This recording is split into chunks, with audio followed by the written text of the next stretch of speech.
আজ আমরা দুটো কোশ্চেন নিয়ে আলোচনা করব। ফার্স্ট, যখন আমরা ইলেকট্রিক্যাল অ্যাপ্লায়েন্সেসকে হয় ব্যাটারির সাহায্যেই হোক অর আমাদের হোম ডিসি এসি সাপ্লাই সাহায্যেই হোক, আমরা যখন একটা ওয়্যার দিয়ে কানেক্ট করি, then we see that the light is glowing. When we switched on, then we see the light is glowing, the fan is moving, and the motor is also running. But how is it possible? কি এমন ঘটে যে কারণের জন্য switch on করলে light জ্বলে, fan চলে, ওই ওয়্যারের মধ্যে কি যায়? আমরা যেটাকে কারেন্ট বলি, কারেন্ট যায়, but what is it actually? তো আমরা সেটা নিয়ে জানার চেষ্টা করব, how electrical appliances work. And the another question is the number 2 is when we connect a means light or fan with conductor is moving electricity, but the insulator is not.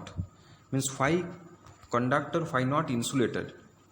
Conductor কেন electricity flow করে কন্ডাক্টরের মধ্যে দিয়ে, insulator দিয়ে কেন flow করে না? তো এই দুটো কোশ্চেন আমরা এখানে জানার চেষ্টা করব. তো ফার্স্ট অফ অল, আমরা কন্ডাক্টরে কেন ইলেকট্রিসিটি ফ্লো হয়, ইনসুলেটরে কেন ইলেকট্রিসিটি ফ্লো হয় না, এটা আমরা ফার্স্ট জানবো. After that we go through the questions that how electrical appliances works.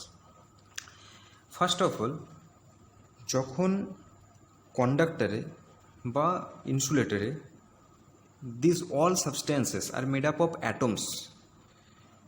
Atom is the smallest particle of any substance, and প্রত্যেক সাবস্টেন্স অনেকগুলো অ্যাটম নিয়ে তৈরি, এবং প্রত্যেক কটা অ্যাটম আবার তিনটে কণা নিয়ে গঠিত. সেই তিনটে কণা কি না, প্রোটন, নিউট্রন অ্যান্ড ইলেকট্রনস.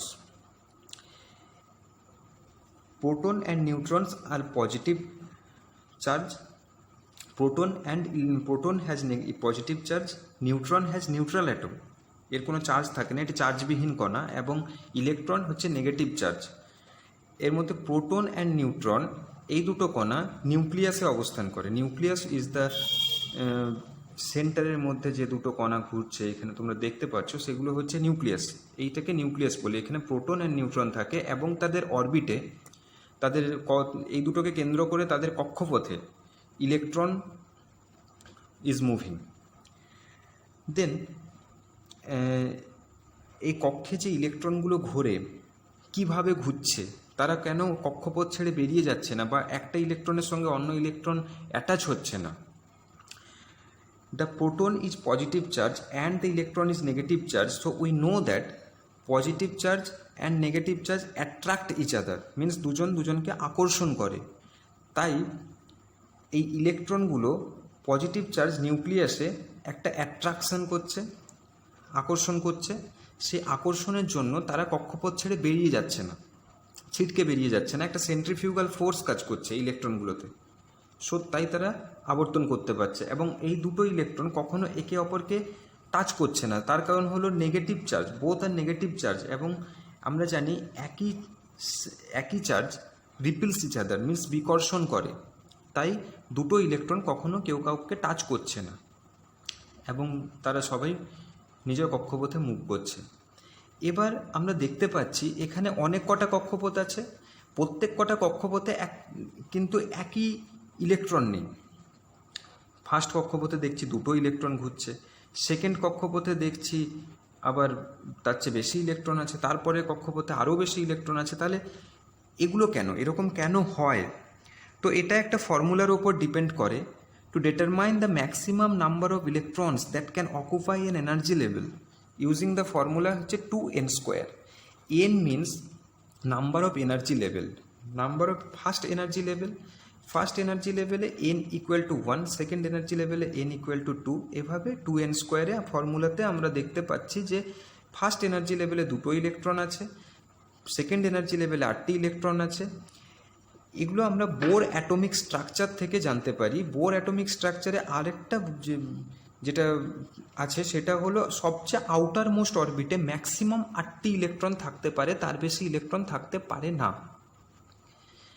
এবার হচ্ছে কি হয়, ভ্যালেন্স ইলেকট্রন হচ্ছে সবচেয়ে আউটার মোস্ট অরবিটের ইলেকট্রনগুলো লেস বাউন্ড হয়, তাদের এনার্জি খুব বেশি হয়.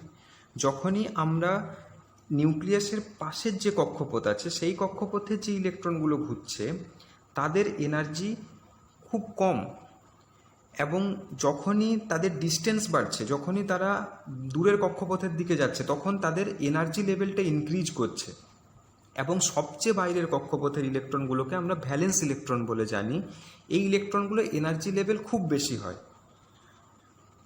এবং এই ইলেকট্রনগুলো লেস বাউন্ড হয়ে পড়ে, নিউক্লিয়াসের সঙ্গে লেস বাউন্ড হয়ে পড়ে, কারণ তাদের ওই যে এত দূরে থাকার কারণে তাদের এনার্জি লেভেলটা বাড়ছে এবং তারা লেস বাউন্ডেড হয়ে পড়ছে। এগুলোকে আমরা ফ্রি ইলেকট্রন বলি আর ভ্যালেন্স ইলেকট্রন বলে জানি, সবচেয়ে আউটার মোস্ট অরবিটের ইলেকট্রনগুলিকে।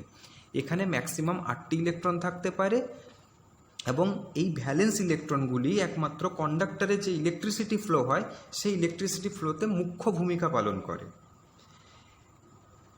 এবার কি হচ্ছে, কন্ডাক্টরের আউটার মোস্ট অরবিটে যে ভ্যালেন্স ইলেকট্রনের কথা আমি বলেছি, সেই ভ্যালেন্স ইলেকট্রনে এখানে আমরা কপারের অরবিট স্ট্রাকচারটা দেখিয়েছি। কপারের অরবিট স্ট্রাকচারে কে কক্ষে মিন্স প্রথম কক্ষপথে, যে মিন্স তাতে 2টি ইলেকট্রন, তারপরের কক্ষপথে 8টি ইলেকট্রন, তারপরের কক্ষপথে 18টি ইলেকট্রন, এবং একদম লাস্ট যে কক্ষপথ ভ্যালেন্স ইলেকট্রন এখানে 1টি আছে। এবং আমরা ওই 2n² ফর্মুলা থেকে এইভাবে কক্ষপথে কটি ইলেকট্রন থাকবে আমরা এখানে দেখতে পাচ্ছি। 2n² ফর্মুলাতে বসালেই তোমরা পেয়ে যাবে। এবং সবচেয়ে আউটার মোস্ট অরবিটের যে ইলেকট্রন, সেগুলো আমি বলেছি যে কী কারণে তারা ইলেকট্রিসিটি কন্ডাক্ট করে। এক হলো তারা লেস বাউন্ড হয়ে পড়ে, ফ্রি ইলেকট্রন এই কারণে আমরা বলি তাদের এনার্জি লেভেলটা খুব বেশি হয়, তারা সঙ্গে সঙ্গে কক্ষপথ ছেড়ে বেরিয়ে যাওয়ার একটা প্রবণতা তাদের মধ্যে থেকে থাকে। তো যখনই কন্ডাক্টরের ক্ষেত্রে সব ভ্যালেন্স ইলেকট্রনের সংখ্যা 4-এর কম হয়, ভ্যালেন্স ইলেকট্রনের সংখ্যা সবসময় 4-এর কম হয়, মিন্স 1টা হতে পারে, 2টো হতে পারে, 3টে হতে পারে, তাদেরকে আমরা গুড কন্ডাক্টর বলে থাকি। Copper is a good conductor, we all know. Means দেখো কপারে ভ্যালেন্স ইলেকট্রন জাস্ট 1টা, তো copper is a good conductor. এবার ইনসুলেটরের ক্ষেত্রে দেখো ভ্যালেন্স ইলেকট্রন 8টি ভ্যালেন্স ইলেকট্রন থাকার কারণে এরা টাইটলি বাউন্ডেড হয়ে পড়ে, এরা মানে কক্ষপথ ছেড়ে বেরিয়ে যেতে পারে না, এরা টাইটলি বাউন্ডেড হয়ে থাকে। সেই কারণে এরা যখনই কোনো ফোর্স ক্রিয়েট করা হয় তখন এরা কক্ষপথ ছেড়ে বেরিয়ে যায় না, এদের ইলেকট্রনগুলো। সেই কারণে ইনসুলেটর কি হয় না, ইনসুলেটর কারেন্ট ফ্লো করতে পারে না।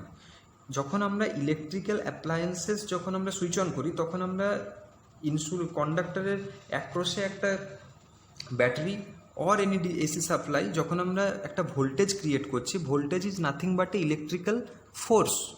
যখন আমরা ইলেকট্রিক্যাল ফোর্স দিচ্ছি তখন এই যে এনার্জিতে, তখন ওই ফোর্সের জন্য এই ফ্রি ইলেকট্রনগুলো একটা অ্যাটম থেকে ছেড়ে অন্য অ্যাটমে চলে যায়, অন্য অ্যাটম থেকে অন্য অ্যাটমে চলে যায়। এইভাবে একটা ফ্লো অফ ইলেকট্রন পাথ তৈরি হয়। Flow of electrons means nothing but A current. Current is nothing but A flow of electron. So we can see that the current is flowing and the light is flowing. Current flow করলে light জ্বলে, সেই কারণে আমরা কন্ডাক্টরে current flow করে, but ইনসুলেটরে current flow করে না। এবার আমরা দেখব কন্ডাক্টর, সেমিকন্ডাক্টর, ইনসুলেটর। কন্ডাক্টরে আমি বলেছি যে 4টির কম ভ্যালেন্স ইলেকট্রন থাকে, সেমিকন্ডাক্টরে 4টি ভ্যালেন্স ইলেকট্রন থাকবে। সিলিকন, জার্মেনিয়াম এসবে সেমিকন্ডাক্টরে, এগুলি সেমিকন্ডাক্টর, এদেরকে 4টি ভ্যালেন্স ইলেকট্রন থাকে। ইনসুলেটরে 4টির বেশি ভ্যালেন্স ইলেকট্রন থাকে, বাট আমি তো বলেইছি আউটার মোস্ট অরবিটে 8টির বেশি ইলেকট্রন থাকতে পারে না। সো যেগুলি নিষ্ক্রিয় গ্যাস হয়, নিয়ন, ক্রিপ্টন, জেনন, রেডন, এদের আউটার মোস্ট অরবিটে 8টি ইলেকট্রন থাকে। তো এই কারণে কন্ডাক্টর কারেন্ট ফ্লো করে, ইনসুলেটর কারেন্ট ফ্লো করে না। এবার আমাদের আরেকটা যেটা কোশ্চেন ছিল সেটা হলো হাউ ইলেকট্রিক অ্যাপ্লায়েন্সেস ওয়ার্ক, কীভাবে কাজ করে এটা। যখনই আমরা সুইচ অন করছি লাইট জ্বলছে, বাট কীভাবে জ্বলছে? যখনই আমরা সুইচ অন করছি তখনই আমরা দেখতে পাচ্ছি যে এখান থেকে একটা ফ্লো অফ ইলেকট্রন যাচ্ছে, ফ্লো অফ ইলেকট্রনের path, electron flow path negative থেকে পজিটিভের দিকে। তো যখনই ভোল্টেজ অ্যাপ্লাই করছি, it's nothing but electric force, একটা ফোর্স পাচ্ছে, তখনই ওই লেস বাউন্ডেড ইলেকট্রনগুলো একটা থেকে আরেকটা ছেড়ে ছেড়ে বেরিয়ে চলে যাচ্ছে। এই যে লেস বাউন্ডেড ইলেকট্রনগুলো একটা অ্যাটম থেকে ছেড়ে অন্য অ্যাটমে চলে যাচ্ছে, অন্য অ্যাটম থেকে অন্য অ্যাটমে চলে যাচ্ছে। এইভাবে ফোর্সের জন্য ইলেকট্রন ফ্লো পাথ তৈরি হচ্ছে। So that's the light is glowing, that is the flow of electricity. এই কারণের জন্য লাইট জ্বলে, ফ্যান চলে। তো এটাই রিজন ছিল। আশা করি তোমরা সবাই বুঝতে পেরেছো। Thank you for watching this video. Thank you so much.